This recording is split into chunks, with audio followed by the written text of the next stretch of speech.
வணக்கம் நண்பர்களே, நான் Manikandan. This is Mani's travels with hope. இது மாதிரி தொடர்ந்து பல வீடியோக்கள் வரப்போது. அதுக்கு நீங்கள் செய்ய வேண்டியது எல்லாம் நம்ம சேனலில் சப்ஸ்கிரைப் பண்ணி ஆதரவு கொடுக்க வேண்டியது மட்டும்தான். இன்றைக்கி இந்த வீடியோவில் ஒரு மகிழ்ச்சியான தகவலை பற்றி பார்க்க போகிறோம். இப்போ சிறப்பு ரயில்கள் அறிவிக்கப்படும். ஒரு வாரம், 2 வாரம், 1 மாதம், 2 மாதம் அறிவிக்கப்படும். ஆனால் அறிவிக்கப்படும் போதே 4 மாதங்கள், ஜூன், ஜூலை, ஆகஸ்ட், செப்டம்பர் ஆகிய 4 மாதங்களுக்கு சிறப்பு ரயில் ஓட இருக்கிறது. திருவண்ணாமலையில் முடிந்து திருவண்ணாமலையில் ஆரம்பிக்கக்கூடிய ரயில்கள். நிச்சயமாக ஆந்திராவிலிருந்து நிறைய பேர் திருவண்ணாமலைக்கு வந்துட்டு இருக்காங்க. நம்ம ஆளுங்களும் நிறைய பேர் திருப்பதிக்கு போய்கிட்டு இருக்காங்க. இதை மனசில் வச்சு இந்த சிறப்பு ரயில் அறிவிக்கப்பட்டிருக்கிறது.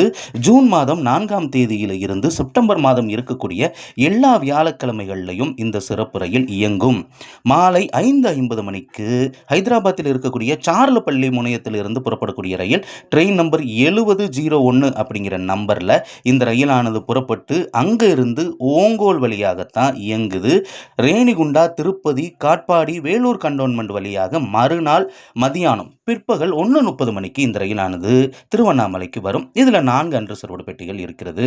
அப்படி வரக்கூடிய இந்த ரயிலானது ட்ரெயின் நம்பர் 07002 அப்படிங்கிற நம்பரில் ஒவ்வொரு வெள்ளிக்கிழமையும் ஜூன் மாதம் 5ஆம் தேதியில் இருந்து செப்டம்பர் மாதம் இருக்கக்கூடிய எல்லா வெள்ளிக்கிழமைகள்லையும் இரவு 11:10 மணிக்கு புறப்படுகிறது. அப்படி புறப்படக்கூடிய இந்த ரயிலானது முன்னாடி சொன்ன அதே ரூட்டு வழியாக திருவண்ணாமலையில் இருந்து 11:10 இரவுக்கு புறப்படக்கூடிய இந்த ரயிலானது முன்னாடி சொன்ன அதே ரூட்டு வழியாக பயணித்து மறுநாள் மாலை 4:30 மணிக்கு சாரலப்பள்ளி ரயில் நிலையத்தை சென்றடையும் அப்படின்னு அறிவிப்பு அப்படிங்கிறது இருக்கிறது. இதில் 10 ஸ்லீப்பர் பெட்டிகள் இருக்கிறது. நம்ம திருப்பதி போகணும் அப்படின்னா வெள்ளிக்கிழமைகளில் நமக்கு ஒரு ரயில், கூடுதல் ரயில் திருவண்ணாமலையில் இருந்து இருக்கு அப்படிங்கிறதையும் நம்ம மனசில் வச்சுக்கணும். திருவண்ணாமலைக்கு நிறைய பேர் வந்து போகிறதுனால ஆந்திராவிலிருந்து இந்த ரயில்கள் இயக்கப்படுகிறது. இது தெற்கு ரயில்வேவின் சார்பாக இயக்கப்படுறது கிடையாது.